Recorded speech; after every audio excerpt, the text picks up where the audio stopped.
Ada 5 hal yang perlu kita ingat tentang pecahan sederhana. Pertama, pengertian pecahan. Pecahan itu artinya sebagian dari sesuatu yang utuh. Pecahan terdiri dari 2 bagian, yaitu pembilang dan penyebut. Misalnya, A per B. Pembilang adalah angka yang berada di atas, sedangkan penyebut adalah angka yang berada di bawah. Yang kedua, pecahan sederhana. Sedangkan pecahan sederhana adalah pecahan yang tidak dapat dibagi lagi. Contoh pecahan sederhana antara lain setengah, seperempat, sepertiga, dan lain-lain. Setengah adalah 1 dari 2 bagian yang sama besar. Setengah ditulis 1 per 2. Setengah itu seperti ini. 1 loyang pizza dibagi 2 bagian sama besar. Nah, 1 dari 2 bagian pizza yang sama besar inilah dinamakan setengah. Selanjutnya, seperempat.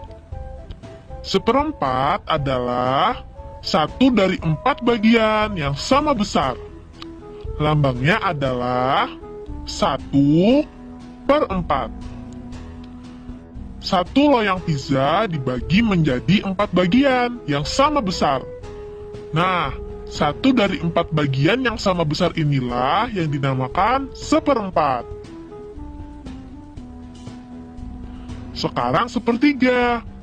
Sepertiga adalah 1 dari 3 bagian yang sama besar. Ditulis 1 per 3. 1 loyang pizza dibagi menjadi 3 bagian yang sama besar. Nah, 1 dari 3 bagian yang sama besar inilah yang dinamakan sepertiga. Ketiga, tanda untuk membandingkan pecahan. Untuk membandingkan pecahan digunakan 3 tanda, yaitu lebih besar, lebih kecil, dan sama dengan. Tanda lebih besar digunakan jika pecahan di sebelah kiri nilainya lebih besar daripada nilai pecahan yang ada di sebelah kanan. Tanda lebih kecil digunakan jika pecahan di sebelah kiri nilainya lebih kecil daripada nilai pecahan di sebelah kanan. Tanda sama dengan digunakan jika pecahan di sebelah kiri nilainya sama dengan nilai pecahan yang ada di sebelah kanan. Yang keempat, membandingkan pecahan. Coba lihat kedua pecahan ini. Kita akan membandingkan pecahan 7 per 8 dengan 5 per 6. Perbandingan apa ya yang sesuai untuk kedua pecahan di atas? Lebih besar, lebih kecil, atau sama dengan? Cara yang paling mudah adalah mengalihkan silang pembilang dengan penyebut, dengan memindahkan posisi penyebut dan menetapkan posisi pembilang, yaitu 7 dikali dengan 6, lalu 5 dikali dengan 8. Setelah itu, kita tentukan hasil kalinya, dan hasilnya adalah 42 dan 40. Antara 42 dan 40, mana ya yang lebih besar? Karena 42 lebih besar dari 40, maka pecahan 7 per 8 lebih besar dari pecahan 5 per 6. Bagaimana dengan pecahan 3 per 4 dan pecahan 2 per 3? Tanda apakah yang paling tepat? Dengan cara yang sama, 2 dikali 4, hasilnya 8.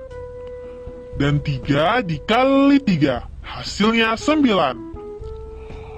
Karena 8 lebih kecil dari 9, maka pecahan 2/3 lebih kecil dari 3/4. Bagaimana dengan dua pecahan di atas? Tanda apakah yang paling sesuai? Tanda yang paling sesuai adalah tanda sama dengan. 2 dikali 6 hasilnya 12. Dan 4 dikali 3 hasilnya juga 12. Karena hasilnya sama, maka nilai kedua pecahan juga sama. Tahukah kamu lambang pecahan 4/7? Seperti ini lambangnya. 4 sebagai pembilang kita tulis di atas. Dan 7 sebagai penyebut kita tulis di bawah. Pecahan berapa yang tepat untuk mewakili daerah yang berarsir? Cara menjawabnya seperti ini. Jumlah kotak berarsir sebagai pembilang dan penyebutnya jumlah semua kotak yang ada. Berarti jawabannya adalah 3/4. Tanda apakah yang tepat di antara pecahan 3/4 dan 2/7? Masih ingat kan caranya? Ya, 3 dikali 7. Hasilnya 21. Dan 2 dikali 4 hasilnya 8. Karena 21 lebih besar dari 8, maka pecahan 3/4 lebih besar dari 2/7. Nah, itu tadi beberapa hal yang perlu kita ingat. Diingat-ingat ya. Be smart, be happy.